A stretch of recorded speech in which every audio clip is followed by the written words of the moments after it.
Good afternoon. We're now live. This is Dominic in Dublin. My job is very simple. I just get to say to the people in the room, welcome to this session, and I get to hand over to Professor of Cognitive Science in Trinity College Dublin, Ruth Byrne. Thanks, Dominic, and welcome everyone to this session on interdisciplinary creativity. And this session has been organised to have two speakers in it, and I'm going to introduce both of them. So we're very lucky to have Professor Anna Abraham from the University of Georgia, and to have Dr. Tasha Golden from Johns Hopkins University in Baltimore. My name is Ruth Byrne. I'm, as Dominic said, in the School of Psychology and the Institute of Neuroscience here in Trinity College Dublin. And what the organisers would like us to do is to have two 20-minute presentations. Anna will go first and then Tasha.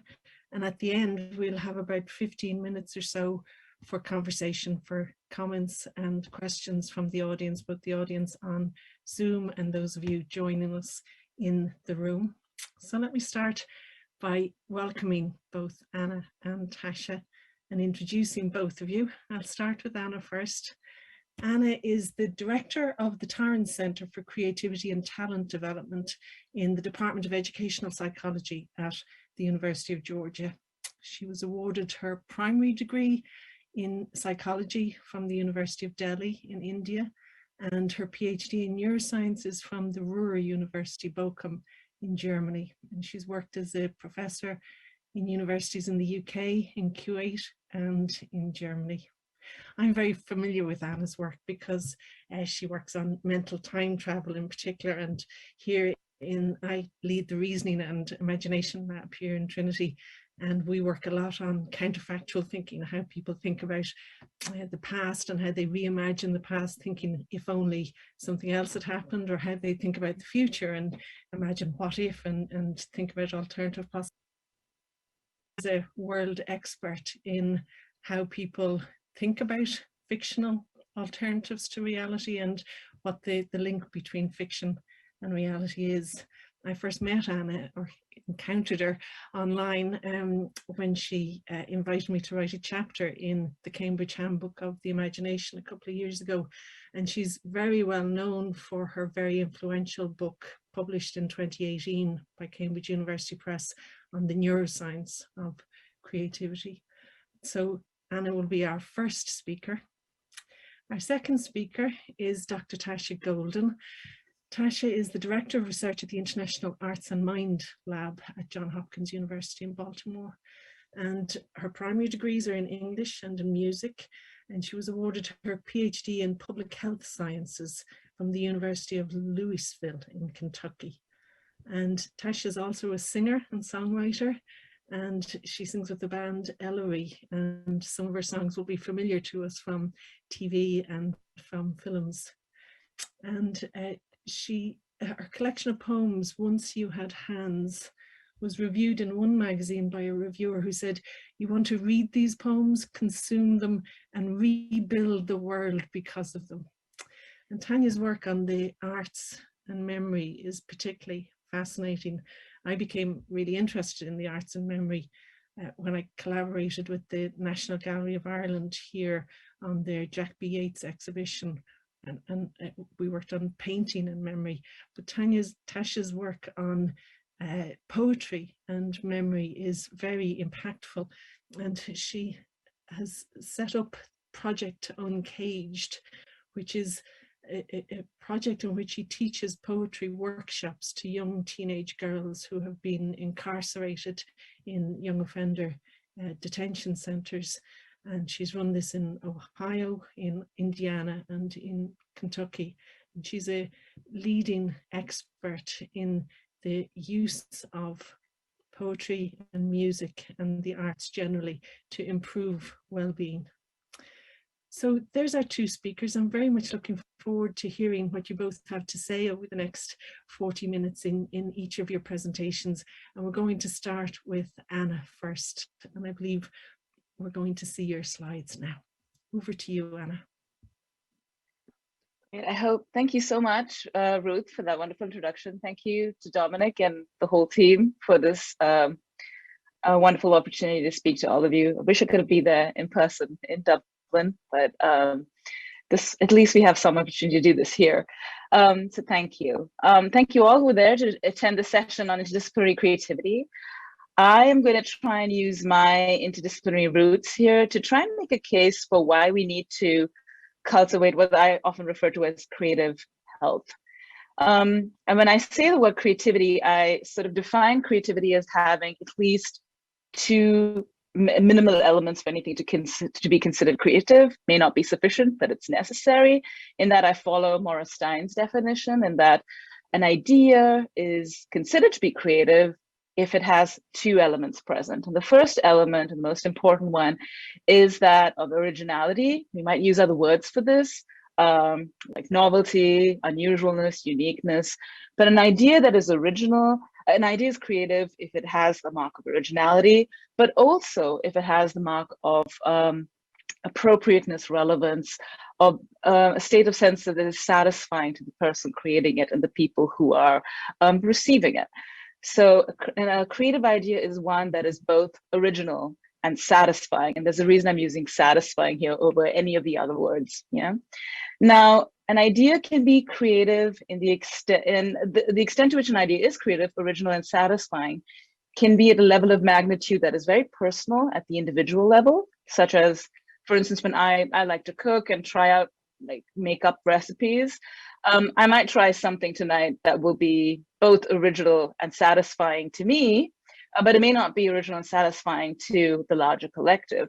When I produce something, a response, an idea, a product that is not just original and satisfying to me, but also the wider collective, then it becomes it's an instantiation of what we call historical or age creativity. These are the ideas of Margaret Bowden. Magnitudes of creativity are really important because when we think about creativity, very often we think, most people don't try to engage in acts of creativity because they see it as outside their particular skills and talent set. But the truth is that creativity begins spontaneously. Our acts of creative expression begins from when we're babies, really. And we have ways of understanding this. If we see is this kind of creativity as mini-C, everyday subjective creativity that babies and children sort of show. A little further down the line, as we engage in our creative impulses, the next kind of magnitude we'd be looking at is little c creativity. Here, there's a little more objectivity there in place. So for instance, I know that the poem I wrote perhaps earlier this week is better than the one I wrote 5 years ago because my skill has developed since then, all right?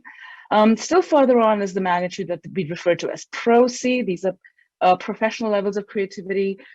These are perhaps people who approach it like Tasha does at a professional level, have recognized talent or interest that pursue it beyond a mere hobby. And finally, you have levels that are considered big C, the levels of eminence, the kind of ideas that change the world, right? What's interesting is that it starts at a continuum, right? Like everyone has the capacity of mini C, and then we sort of get all the way to magnitude to the big C magnitude. We have to think about magnitudes also when we think about the ways in which creativity manifests as a sort of general ability.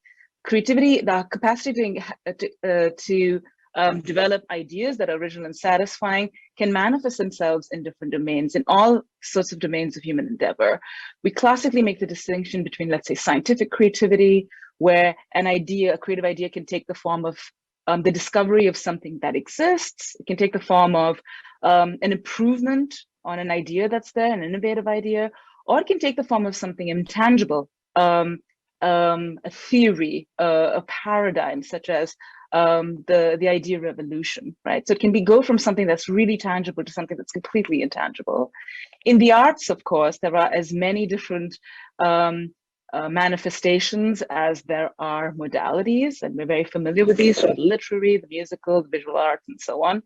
Creativity also extends to the social domain. So there are ideas that are proposed by people that change the world, change the way we think and the way we behave, and call us into action. You see it also sort of permeate then at the level of society, right? So the idea of, let's say, universal healthcare, which was first proposed in 1883 in Germany, in 150 years has now it's a concept that has expanded to most of the world, actually. So all of these are instantiations of how creativity, a general ability, can manifest in very specific ways. As tempting as it might be to sort of always think of, creativity as only belong to the arts, or these separate kind of ways of thinking about creativity. I'll give an example here where they've divided up artistic creativity into visual artistic, musical, literary, and kinesthetic creativity, as you would see in dance, and separate that from scientific creativity. The nature of human beings is to find new ways of exploring and creating. So we always find ways in which to break through these boundaries. Songwriting, for example, is a case of where musical creativity meets literary creativity. Scientific creativity is a domain. Architecture is a domain where scientific creativity meets visual artistic creativity. This goes to show the general level of what creativity is. And when we focus on very specific domains, we kind of lose the big picture. Different domains of creativity are very fluid in how they interact with each other. We can see that in the case of, let's say, the discovery, the engineering of the smartphone, which is certainly a feat of scientific creativity, but it has completely affected the way in which we engage with the world. Our artistic sensibilities have changed. Everyone is now a photographer. This wasn't the case even 20 years ago. We can use this piece of machinery to engage with the world in different ways. And this has essentially changed the way we communicate, see each other, change the social fabric of the world. So it's important for me that people realize that creativity is not discrete. What you see in one domain is not completely wildly different from what you see in another domain at the very basic level. And in any discovery in one domain sort of immediately impacts us in very different domains as well. Yeah. So that's so much I've said now is about creative ideas, looking at the products of creativity. But what comes just before that is so-called creative ways of operating. An idea in a product can manifest as scientific or social or artistic, but what comes before that is very generalizable across different forms of creativity. So the ways in which we perceive, think, act, or feel about the world, right? So one formulation, a very influential one, was by Paul Torrence, where he highlighted about 15 main abilities of creativity, which included the capacity to be flexible, the capacity to highlight the essence, being well aware of emotions and using them, enjoying and using fantasy, looking at problems and solutions in many, many different ways, and letting humor flow through your ideation process, right? So all of these are creative ways of operating that are common to different ways in which we can be creative in the world. So the first thing I want us to sort of take home with us is that there are many, many ways in which to exhibit creative behavior. And there are many levels to which creativity can manifest. And once we're aware of this, we're more powerful in our ability to understand what we can do to be creative. The next level I want to approach is what psychologists and neuroscientists have sort of understood about creativity now that we've had decades of experience and research on the creative mind. The idea that the creative part of the mind is distinct from the non-creative part of the mind, or only partially overlapping, we now know to be completely untrue. There is no single brain region, there's no single brain network, there's no single brain neural activity pattern that is exclusively in place for creativity, right? What we have is our mind, yes? And what is different about creativity is that we use our mental processes, our cognitive toolboxes, whatever you want to call it, in situations that are vague, unknown, nonlinear, and open-ended. What makes creativity different from non-creative ways of being is the fact that you have to push the existing system you have to generate solutions and ideas and to make sense of the unknown, right? So let's think about how this might look, right? So creative cognitive processes, why are they a little bit different from doing something that's uncreative? So if I ask you to think of as many uses as you can for a shoe for a few minutes, what would you happen if you sort of metacognitively sort of reflect on the processes that your mind takes there, is that a range of different processes, some of which I've highlighted here, sort of kick into action, right? When you're thinking about, okay, what can I use a shoe for that's beyond foot protection? You have to engage in something called conceptual expansion. You have to think about a shoe as not perhaps not just being what a shoe normally is, but being something else. Maybe I can widen the concept of the shoe by looking at it as perhaps a kind of container. It's not just it's not something I just protect my feet with, but it's also something I can put something in. You have to overcome your knowledge constraints to try and engage and get into a new territory. You might think of, okay, I've used a shoe like last week, I don't know, to kill a cockroach, for instance. But to get to a new solution, I have to go beyond what I'm already familiar with. So I have to overcome my own knowledge constraints. Very often, people will engage in creative imagery. So for instance, I might say, oh, well, she didn't really specify what kind of shoe. If I use a stiletto, it has a different object affordance compared to using a flip-flop and so on. We engage automatically in analogical reasoning and metaphor processing. So in English, for instance, the phrase kick off your shoes means to relax, right? And then seemingly out of nowhere, you have this really visceral kind of experience, a kind of aha effect where you think, hey, I've got a new use now. And you say, well, I can use a stiletto as a baby hamster slide, right? So what this example hopefully shows to you is that creative cognition is complex and multifaceted, yeah? And that's interesting to understand given what we know about the brain. Now, most of brain research really focuses on understanding how the brain makes sense of the world.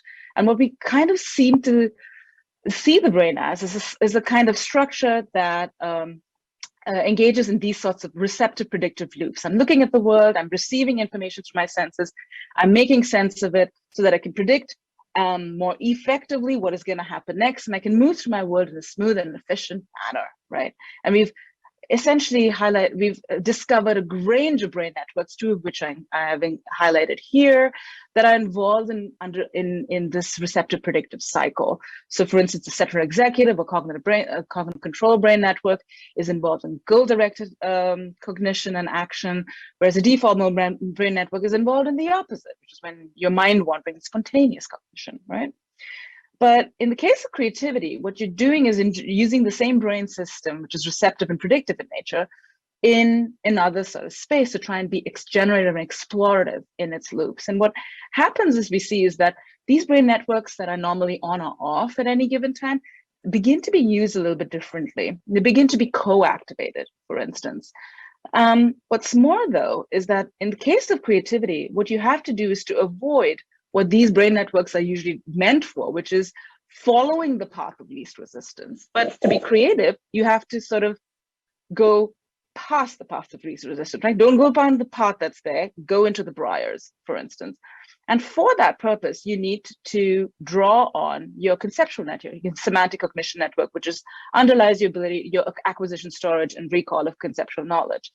Essentially, creativity is a kind of imaginative process involving the generation of novel combinations that calls for the interaction of multiple brain networks. And this is very different from other aspects of the imagination, which preponderantly draw on one or the other network, okay? So what can we take home from this? There are myriad mental processes in play when you're trying to be creative. And there are multiple brain pathways that are conjointly involved when you're trying to be creative. And knowing that helps make sense of some of the interesting phenomena we see in relation to creativity. One of which, for instance, is the disrupted brain and creativity idea, right? The idea that something goes wrong in your brain, and very often, of course, creativity goes down, but often what happens is the opposite. Creativity goes up, right? So for instance, there's a case of the autistic savant Nadia, a very well studied case where she was born and did not develop any speech, but she sort of, at the age of 3, started to draw with a passion, right? So this is what a drawing of a horse is by a typical 8-year-old. And this is Nadia's drawing of a horse at the age of 5, which art experts say is closer to what Leonardo da Vinci was sketching in his prime. Right? The idea of the disrupted brain creativity network here is that her disruption of her language system gave rise to an overstimulation or an excessive sort of engagement of a visual system, which then led to these sorts of advantages in the visual arts, right? Can also see it in much older samples in the case of frontotemporal dementia, where there is a selective atrophying of specific structures in the brain, the anteriormost, the frontmost regions of the frontal lobe and the temporal lobe. In a small subset of these patients, what happens is that they start to exhibit post-stroke, post-brain injury, a sort of incredible increase in artistic activities, artistic interest, and in artistic activities. All right. Again, the idea that the disruption of the brain leads to an upregulation in other functions that sometimes can manifest in the creative domain. This phenomenon is referred to as paradoxical functional facilitation. It doesn't always happen in domains that are creative, but it can. And why this is important is that because multiple networks are in play, the disruption of one part of the network, in the case of creativity, can lead to very interesting responses that you may not always see in other functions. Another important thing to realize about the disrupted brain creativity idea is when you look at artists who suffer from different types of brain disorders. This is a very famous case of the artist Amy Adams, from whom we have both artistic output as well as brain scans from the time she was pre-symptomatic in 1998, all the way to the time her first language symptoms appeared, when the diagnosis was made, and when she was evaluated clinically. What you can see is that the brain is slowly degenerating in very specific areas. The artwork is also changing. You can say perhaps that it's gone from more abstract to more concrete. But the main point I want to make here is that she continues to make art. It continues. She does not get less productive in making art. In fact, there's a whole series of edited volumes now, 4 so far, that look at neurological disorders in famous artists. And I found that despite brain injury, because it can be quite severe, most artists continue to produce art. The productivity might be affected in specific ways. You might have to change the way their styles a little bit. They might reduce in productivity, but they continue to produce for most parts until things get so impaired that they're unable to really physically do it anymore. This speaks for the creativity as a sort of damage-resistant capacity of the brain. Because multiple networks are involved, and because it can proceed even with damage to select networks, we can use creativity. We can see creativity as a sort of as a fundamental human function that is pretty difficult to knock out, and that is something that people have understood in the clinical spectrum for a long time, which is why creativity is used as a rehabilitative tool. Yeah, so we know about art making and what it and how it helps in the case of clinical populations, but it also helps when you look at neurotypical samples, right? So engaging in free art making leads to an increase in positive affect, a reduction of negative affect and negative emotions, and a general increase in self-efficacy. If you look at people's stress levels and neurophysiological responses to stress, as measured by salivary cortisol levels, engaging in the arts is associated with the reduction in cortisol levels as well. Yeah, so we know that engaging with the arts improves, reduces your stress, makes you feel better, makes you feel more positive. It also is more likely to lead to an engagement in what's called this extraordinary experience of flow. It's a very well-known concept where you think when there's a match between your skill level and the challenge that you're facing, what you experience is this autotelic, self-rewarding space where you're totally immersed, you lose sense of time, and you feel extraordinarily productive without feeling drained out in terms of your energy. A lot of people try to understand why a flow essentially at any level is good for your well-being.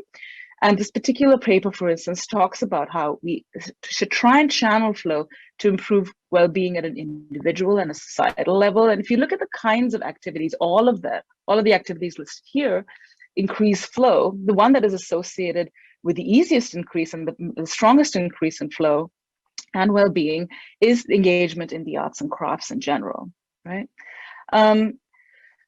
Again, the artistic perspectives and domains have recognized this for a long time, that there's something about the creative power of engaging with the arts that enables the individual to feel better about themselves, but also allows for a collective healing process. What is considered to be called a transformational learning cycle that occurs when you're being creative. Yeah. That's unique to engagement in the arts, that can lead to all sorts of knock-on effects in the way that we think about trying to promote cultural exchange and improve societal impact in a range of different ways. Yeah. Now, a lot of organizations have known this. It's one example here, Songwriting with Soldiers, where you look at where veterans are helped out through their all of the issues they face, including post-traumatic stress disorder, and so on. And using songwriting or using professional songwriters within these contexts to promote her social cohesion and healing. Yeah. Music therapy is very widely used in the case of aphasia, which is the disruption of speech, where speech therapy doesn't work. Certain types of music therapy, such as melodic intonation therapy, helps rehabilitate speech functions, right? Because of the strong overlaps between the speech networks of the brain and the music networks of the brain. Music is much more multimodal in the way it's instantiated in the brain. And so when a speech network is disrupted, you can elicit function in regions of that network through music. And that has found to be quite a groundbreaking achievement in using creative arts in service of rehabilitation. So we know from clinical sources as well as non-clinical sources that creativity can be seen as an engine for improving psychological function, not just in the most dire cases, but also for all individuals, the neurotypical samples as well. So my case here, just where I end, is to say we focus a lot in our day-to-day lives now on our physical fitness, our intellectual fitness, and our mental well-being and our social well-being. Physical fitness is something that's a new focus that we've had that's only started in the 80s, since the dawn of, when TVs in everyone's houses, most people's houses, the exposure to aerobic exercise, having control over your physical health. Creative well-being and fitness, we're not there yet, but that's sort of the way to think about. That's the missing plug in which the kinds of activities that can enhance all of these linked up facilities and more. And so I hope that in this brief period, I've been able to make a case for the need to cultivate the next new type of health that we should be focusing on, which is creative health. Thank you for your attention. Thank you very much, Anna. That was fascinating and very thought-provoking, and I'm sure there'll be lots of comments and observations and questions from members of the audience at the end. What we're going to do now is move directly to Tasha's presentation, and I believe you're going to share slides too. Yes. Thank you so much. And Anna, thank you so much for leading into this. It's cool to go from a kind of like individual brain discussion and creative fitness and thinking about how that impacts on community well-being. So wonderful transition there. I'm a career artist, as Ruth mentioned earlier, and a public health scientist, and I research intersections of arts and health, arts and public health. So at this gathering of creatives and thinkers, I wanted to share 3 overarching promising opportunities that I'm seeing in my work for creative interdisciplinary practice that supports human well-being.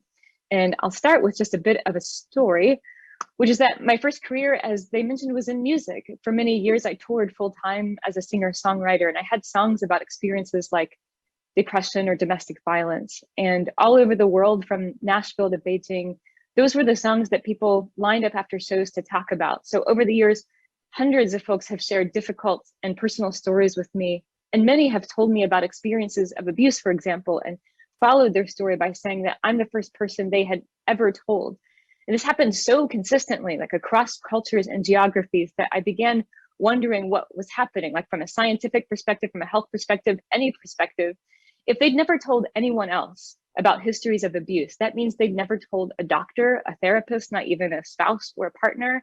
It also means that community organizations that are designed to meet the needs of survivors had clearly never been able to reach these individuals. They'd never been able to render disclosure safe for these individuals. So what was it about a music venue or about music or about me, about a song that made these stories speakable for the first time? And whatever that thing is, what might it mean for healthcare, for social services, or even for reporting procedures?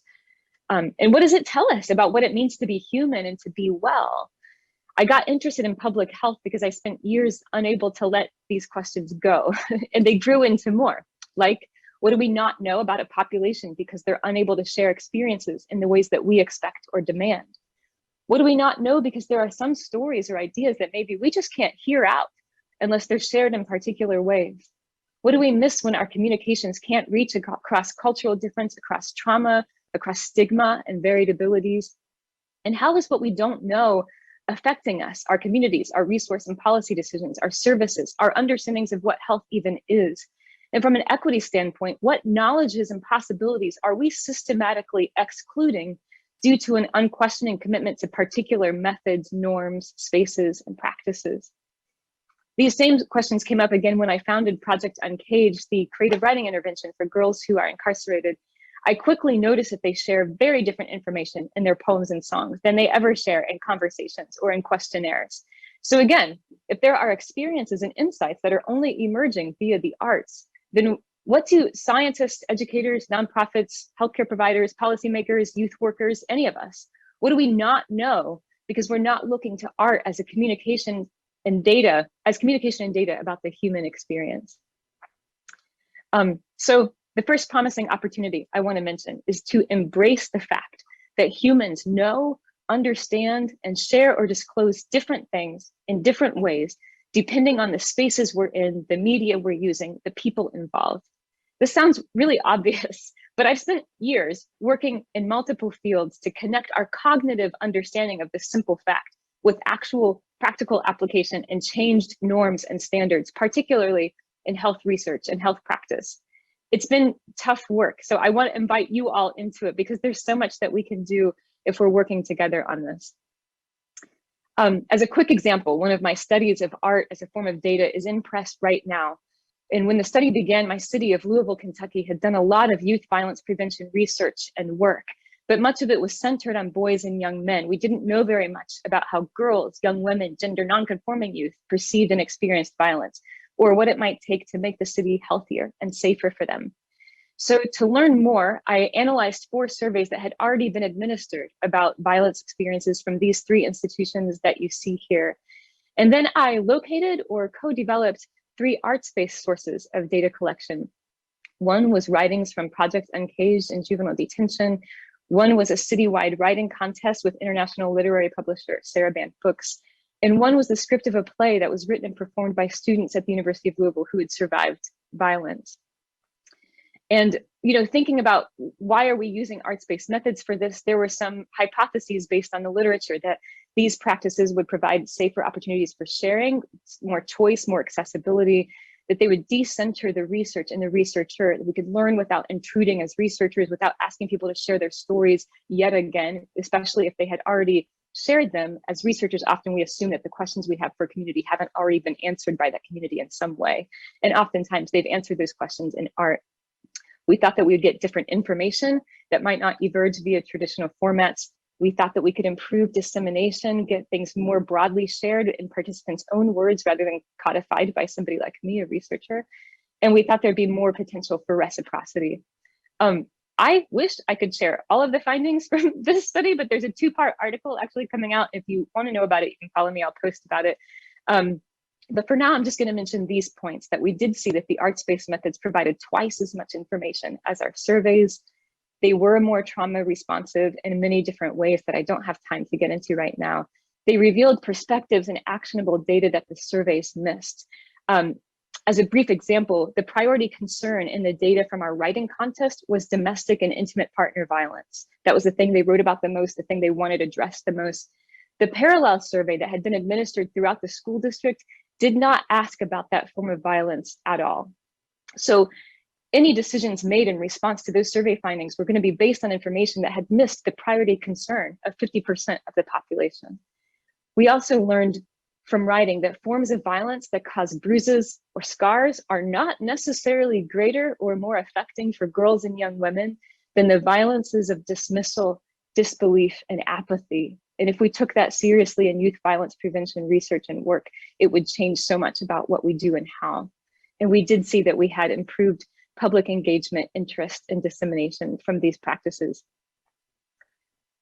In general, the study suggests that arts-based practices offer an additional model for eliciting a population's own definitions of priorities, while also decentering researchers, supporting cultural production and expression, and co-generating platforms for community self-expression. We saw in this process that an arts-based approach allowed us to learn about and reduce harm, while also learning about the worlds that girls wanted to create. What are they looking for? And that brings me to the second promising opportunity, which is to fully embrace the World Health Organization's definition of health as being not only the absence of disease, but the presence of well-being. I recently wrote about this for grant makers in the arts, but a lot of work in health and healthcare is aimed at the absence of disease. This is really where the biomedical paradigm shines. But we've known for decades that we need to move from the biomedical model to a social ecological model of health, acknowledging that human health is affected by our many contexts, by what we call social and structural determinants of health. What we don't talk about enough is that this work requires that we not only address determinants that are causing harm or preventing health, but also generate determinants of well-being.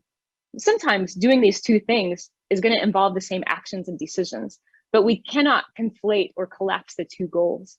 Our project is to co-imagine and then co-create the types of communities, systems, and structures necessary for well-being to be increasingly and equitably possible. Not just what do we want to reduce or eliminate, but what will we create? The definition of health that we perpetuate or prioritize may be the biggest health determinant of all, because it determines what we consider to be worth our collective time and resources and spaces. We need creative interdisciplinary collaboration to help us first learn about this other half of health, like what even is well-being, and then actually cultivate well-being and opportunities to thrive. And I'll say that when I've had the opportunity to ask different audiences, what is well-being? The answers that people tend to list, and you all can think about what you would answer, but they include things like meaning, connection, purpose, curiosity, belonging, sense of being part of something greater than oneself, opportunities to create, pleasure, hope, celebration, relational support, meaningful occupation of time, learning, awe. These experiences tend to fall under the umbrella of arts and culture. In other words, when we ask about well-being, we are at arts and culture. That's where the question takes us, which means that without creativity in the arts, we're not going to be able to meet the charge of supporting health in full. And I also want to note that the well-being definitions aren't just about an absence of what we don't want, they're about what's here. And art is good for revealing this as well. It isn't always beautiful, joyful, kind, or soothing, right? Art is often provocative, cutting, tragic, challenging. So sometimes our engagement with art is less about alleviating a difficult experience than accompanying it or articulating it. In other words, art doesn't merely exist to make us feel good, but humans have long looked to it to help us be well. And that distinction reminds us that there's a rich complexity to what health is and means. And an absence-centric model isn't sufficient. The work is more holistic, interdisciplinary, and creative. And that brings us to this third promising opportunity, creating models of care that include arts and culture, address determinants of well-being, and recognize the many ways and places in which people know and share. I'm just going to talk about 2 steps toward this because there's a lot of steps toward creating this kind of model, obviously. But the first one is to support artists and culture workers. I'm seeing increasing recognition of arts and culture as assets in creating health, especially with growing mental health challenges around the world. I'm seeing growing calls for ensuring that people have access to the mental health benefits of the arts. But here's what I worry about. An increasing drive to direct people to arts and culture experiences without an increase in support for artists and culture workers. And I do mean support in 3 different ways. The first one is here. 1, there's often an assumption that artists and culture workers aren't themselves struggling. But studies have indicated that over 70% of people in the music industry, just as one example, experience mental illness. And that was before the pandemic. And those same studies told us that a significant cause of anxiety was finances. So how are we taking care of the people who make the work that benefit us? And 2, I also mean providing support for artists' work as part of community care. Over the last 2 years, I've heard constantly from arts organizations, artists, arts educators asking for help knowing how best to respond and support their participants, their students, audiences, communities.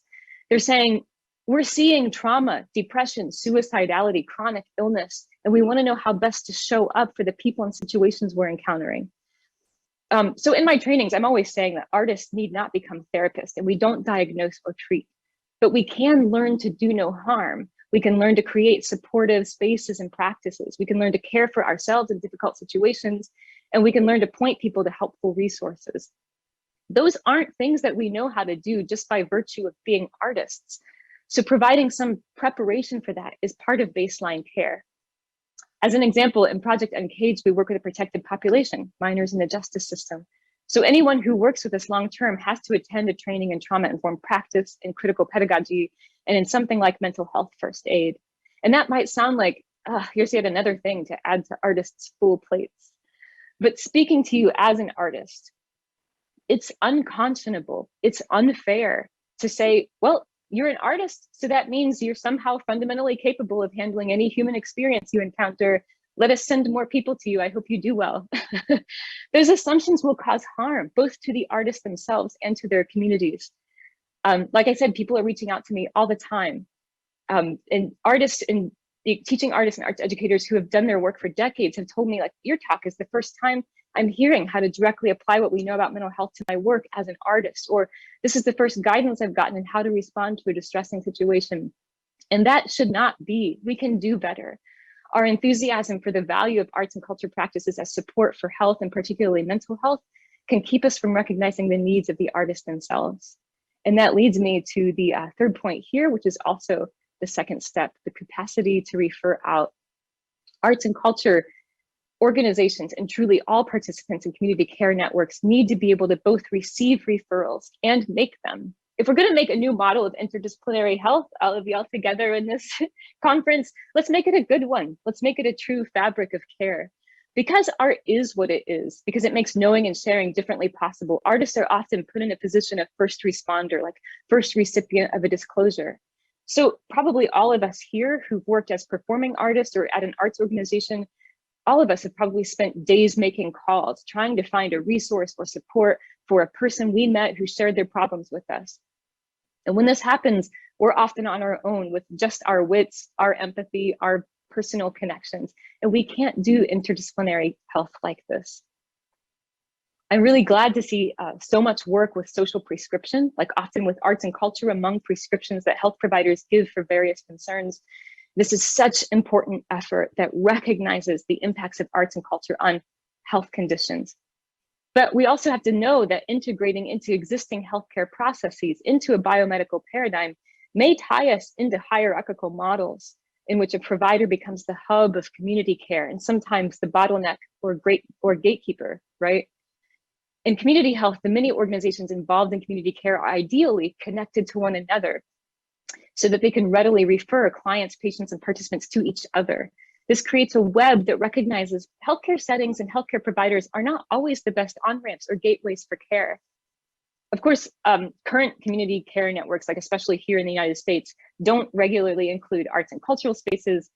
And regarding that issue of the presence of well-being versus just the absence of disease, they're typically not focused on that either. So there's so much great room for creative growth in all of this. But care networks have long recognized faith-based institutions as hubs for health information and health interventions. And we also in the States often look to barbershops as trusted spaces that can similarly connect people to information and care, which is just to say that there's precedent for expanding what gets recognized as contributors to health and social care. So in developing this interdisciplinary community care, it's clear that one, we have to include arts and culture, and two, they should never be the end of a road. They have to be supported as places through which people find and access further services, resources, and opportunities. So wrapping up and bringing these three concepts together, I'll tell you just a little bit about Culture RX in Massachusetts, which I'm evaluating. It's the first arts on prescription model in the United States. I also like to think of it as an expanded model of community care, which isn't as new in the States. So we have 12 organizations across lots of different art forms, and they're partnered with multiple different healthcare providers with multiple goals. Some of them are looking specifically at certain health conditions. Others are increasing well-being, trying to foster connection, cultivate belonging, create positive childhood experiences, etc. And we are still collecting data. Our formal reports won't come out till later this year. So for now, I just want to share how this project connects with the three arenas that I've been talking about today. So really quickly, first, when it comes to the presence of well-being, we are hearing from our healthcare providers in Culture RX that they value this partnership in part because it allows them to refer people to positive experiences, to opportunities that their patients want or seek. Again, we're early on, but the ability to help cultivate well-being appears to be really important to our healthcare providers. And second, when it comes to that art as a site of knowing and sharing, we regularly hear from our organizations about what they're learning from their communities about needs, histories, goals, accomplishments by way of these arts exchanges. And when it comes to supportive multi-directional care, Culture RX organizations are like the many others that I mentioned earlier. They're reaching out all the time, asking for guidance on how best to support their community members, particularly regarding trauma.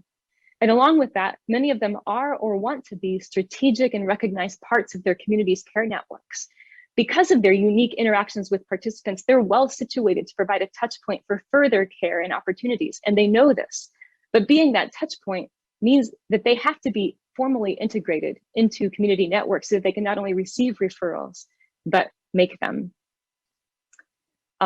There's obviously so much more I could share about Culture RX than what I did just now, but it's an example of how creating interdisciplinary structures can improve what we know about our communities, how we define and cultivate health, and how we might learn and relearn, imagine and reimagine models of community practice. I'm really encouraged by that work, and also by Creative Brain Week. There's so much creative work being shared and cultivated here. So I hope that you all will get in touch about how you're taking up these 3 opportunities in your research and practice and creativity. And thank you so much for your time. You can reach me here, and I will turn it back over to Ruth. Thank you all so much. Thank you very much, Tasha. That was so interesting and such an insightful perspective on these very complex issues and very novel ideas there. So thank you both for 2 wonderful presentations from very different perspectives, but with a lot of complementary ideas and essences to them, I believe. And I think now we're going to have questions from the audience, both on Zoom and the audience in the lecture theatre, and they're going to be conveyed to us by Dominic, I understand. That is possible. Hello. Firstly, can I just say thank you? The technology isn't sufficiently strong for you to recognize the buzz in the room. So I need to communicate. I can stand on stage and do that. Okay. The technology isn't sufficiently strong for you to recognize the buzz in the room. Please.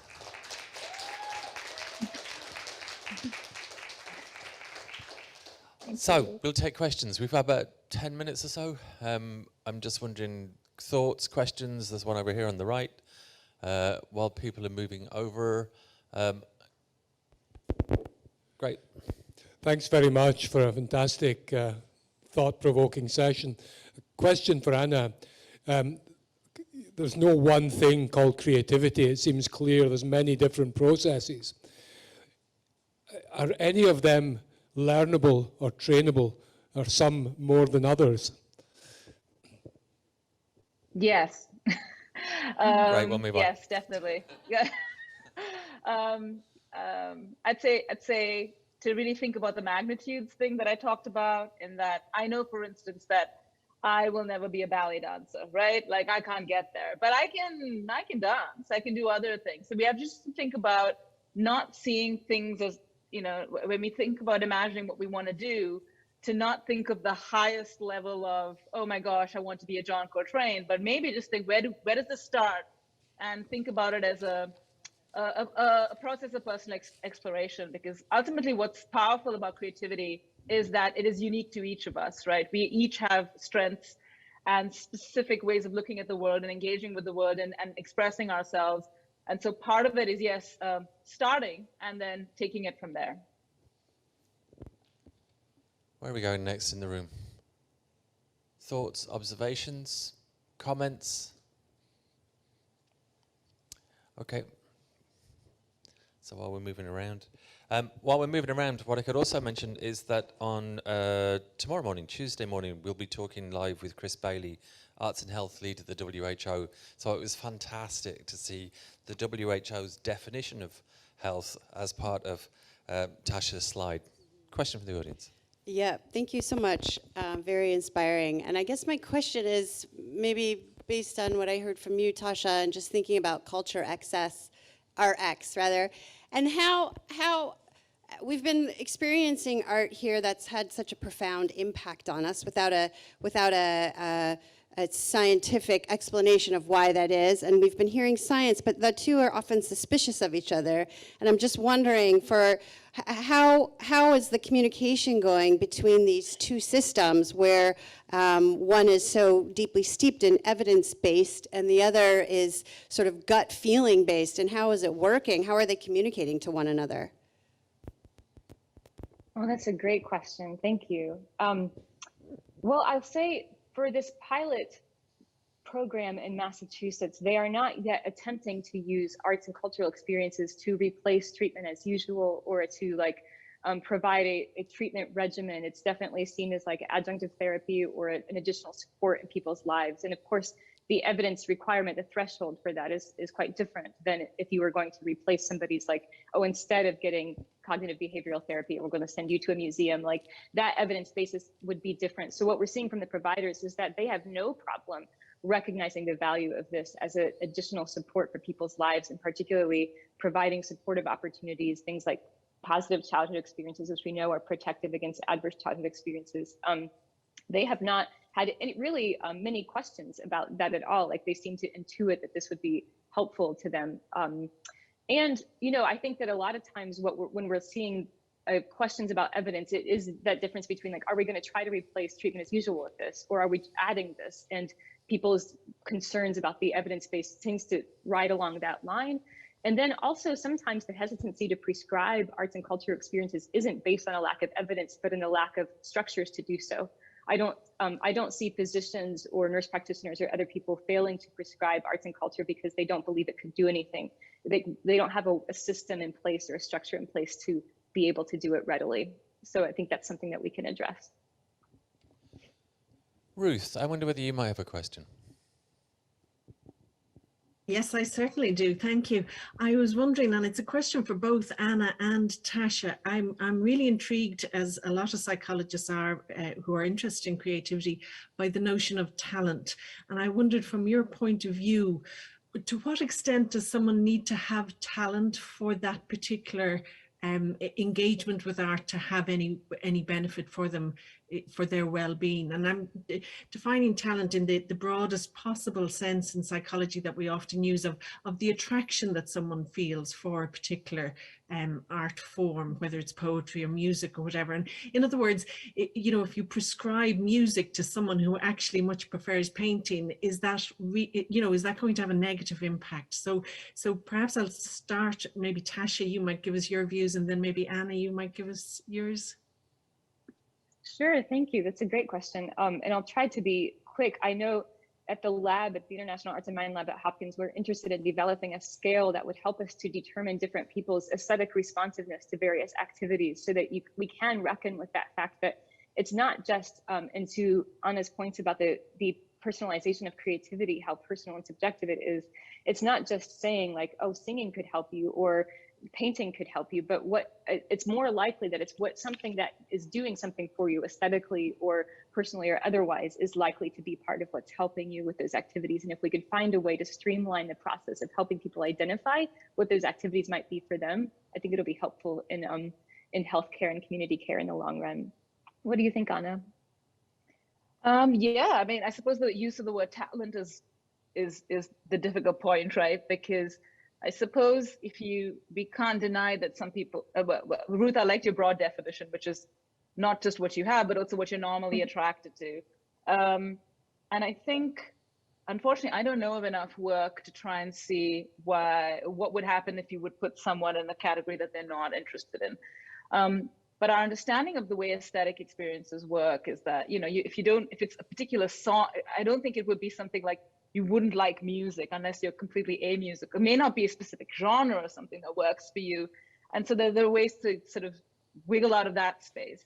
I think the arts are powerful because they're multimodal. And so essentially, I would say, I wouldn't call that talent as much as an open-mindedness to perceiving and experiencing the world a specific way. And I think the reason most people don't do that very often is because they're just not, it's a lack of awareness that this is something that you can do. But I think I think that's part of it. But I don't think any harm can come I want to maybe just put it out there that I don't think that you can be, I might not be particularly interested in certain aspects of why someone might find a particular, so for instance, I have a student who is so avant-garde in her music taste, and I'm always like, what on earth? And I don't think I enjoy it from a visceral standpoint, but I love it from an intellectual, like I just love that she's so interested in that. So we must think of the aesthetic experience as not just positive and negative, making me feel happy, good, or sad, or whatever, but also, there's a case to be made for different types of aesthetic experiences. So interest is one thing, intrigue. I forget the name of the author, but she talks about the need to move beyond these classical notions of interest as being rooted in only beauty or positive emotions and other, but also think about contemporary categories of zaniness and cuteness and the things that you see on especially social media, the kind of things that ramp up a lot of interest and likes and upvotes or whatever you have it. But that essentially tells you that the way we engage with the world aesthetically is not just one-dimensionally. We can be interested in something even though we find it hard to deal with in one respect or the other. We like Thank just you. about. Sorry, go on. Dominic, are there more questions in the room or I think we might Zoom? have one online, do we? Okay. We'll take that one up there, and then we're going to have to probably run out of time. So. Just a question for Tasha, really, about this interdisciplinary health concept, and I think this bidirectionality, the two-way street, is important. I guess in social prescribing, physicians really they appreciate being able to refer out, but the idea of actually taking the referral back from the artist or from the service from the service they're referring to, could be tricky. And I just wonder about your experience in Massachusetts with that, because I think that's going to be crucial to the success of this model, that it is bidirectional. Yeah, thank you for asking. We are at a point where we're having discussions about how to make that work. So, I mean, when I talk about sites of the need for creative interdisciplinarity, this is it. Like, we have to figure out how to do this, right? I don't know of any place who's got it under wraps, although there are a lot of technological platforms that help advance community care and help make these referral processes smoother. And we're noticing that those technological platforms typically don't include the arts and culture spaces in their communities. So we do have community tech platforms set up to do this kind of thing, and they have their own policies that they're iterating over time as this gets taken up more and more. So it may be a matter of experimenting with adding arts and culture institutions and organizations and communities to those existing platforms and seeing maybe as a first step, as a pilot way to move this forward. But I mean, yeah, I welcome all of your ideas, because this is we have to experiment with this and see what's going to take care of people the best way and what's going to work ultimately over time. And tomorrow afternoon, we'll have some examples of that from all sorts of different places through art form. And Wednesday afternoon, we'll have examples both from around the world, but also from a prototype that's developing through the Irish Hospice Foundation here in Ireland as response to the grief emerging from the pandemic. It's been a fantastic session. It's a shame to bring it to a close. It feels like the beginning of something we could carry on, and will carry on, hopefully over the next couple of years of Creative Brain Week. I would like to express my deep thanks to Ruth Byrne, to Tasha Golden, and to Anna Abraham, and to the people in the room and the people online. Thank you.